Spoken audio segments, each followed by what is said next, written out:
Welcome back to Britain's Rare Guitars, and if you've been watching us on Facebook and YouTube, you'll have seen that last month I met up with Matt Oram from Fidelity Guitars at the Birmingham Guitar Show. So we've got a couple of different shapes. So this is the first one we came up with, which is called we call it a double standard.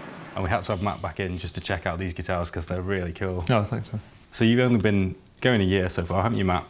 But you've already had great response from the industry. Guitarist magazine, the February issue, give you an 8 out of 10 with heaps of cool with sound to match was the quote. Yeah, and Guitar Nerds did a nice review. They said it's an incredible guitar and it straddles modern playability with pawn shop looks. Tell us about your pawn shop looks and a little bit about this guitar.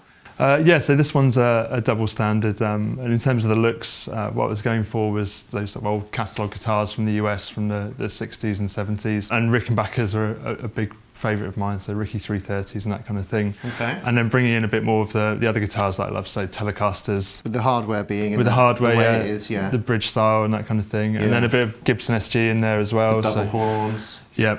And getting that sort of scratch plate, following the lines and that kind of thing. So it's really just about bringing together all the things that I love into something sort of coherent that didn't come across too sort of Frankenstein mashup. And then after that, it was a matter of working out sort of the engineering behind getting that to sound the way that I wanted it to. Because having played these play a lot easier than perhaps some of the older guitars, don't they? Yeah, and I love those old guitars, but a lot of them are pigs to play.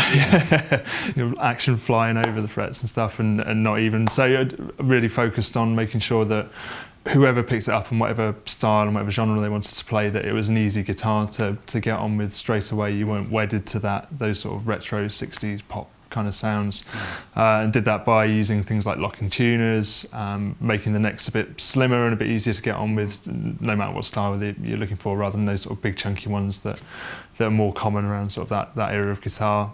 Fairly low profile frets and that kind of thing. Yeah, it does play really well. It's very nice to play, very fluent. What kind of woods did you use? It's quite dark looking wood. Yeah, so it's actually, so when it's unpainted, it's really bright, it's swamp ash. Oh, wow. Okay. And see the grain there, look at that. Check out the grain on that. No flame.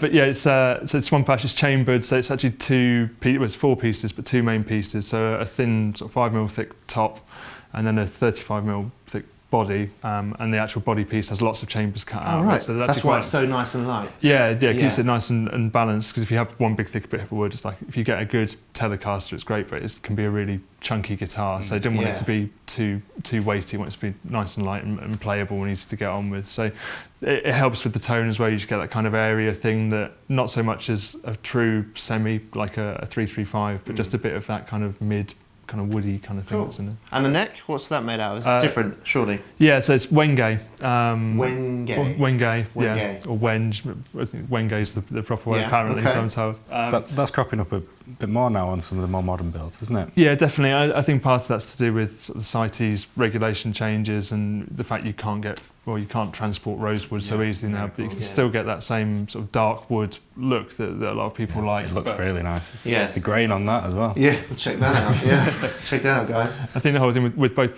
the neck and the body is they're both really open pore, so I haven't tried to flatten everything too much and get loads of paint on there and make it look sort of really sort of shiny and that glossy finish that you get with mass manufactured guitars. Yeah, it's not lacquered. Yeah. So no, I like the fact you can still see the wood in there and tell it's. So what's this model called? So that's the double standard. So we're going to have a quick listen to the double standard. Let's get it plugged in.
So that's the double standard. Let's have a quick look and a closer look at the hardware on this beast. Tell us about it. You've got some really cool looking pickups here. Yeah, so they're hand wound in the UK by a guy called Mark Bransley. He runs Mojo Pickups up in Sheffield.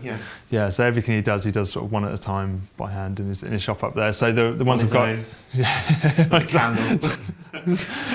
I'm sure he's going to really appreciate it. So the ones I've got in there, they're in P90 casings, but the bridge is actually it's based on a Supertron, so a bladed Filtertron style humbucker. Was that again to go with the kind of retro thing, like the Gretsch? Yeah, it's a bit of that look, but also I kind of went through his whole range of pickups while I was prototyping and listened to everything in a few different guitars, and that's the combination so this is kind of like my personal favourite combination, that style of bridge humbucker with that neck. So that's the humbucker here? Yeah. And this one would be? So that's a single coil gold foil.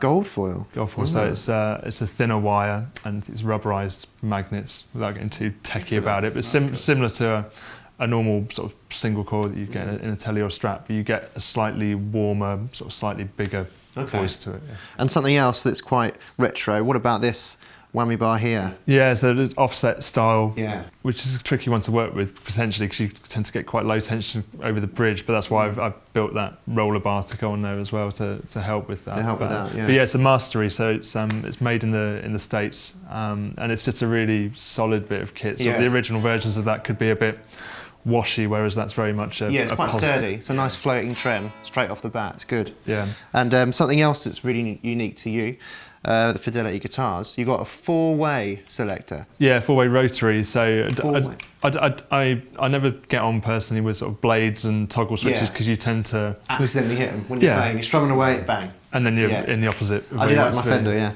yeah. So hence why I've moved it away onto the horn so that it gets out of the way of your hand for a start, and then also because it's a rotary, it's pretty difficult to accidentally put it anywhere. You didn't mean to. But the fourth position on it is series mix. So normally when you have the two pickups mixed, it's in parallel, so you're getting both signals sort of separately and then summed, whereas in series it runs one pickup into the next one. It effectively creates one big pickup. Wow. So you get a bit of a passive gain boost. It's slightly darker sound, but it's really handy for sort of a solo boost or that kind of thing. Cool. I bet.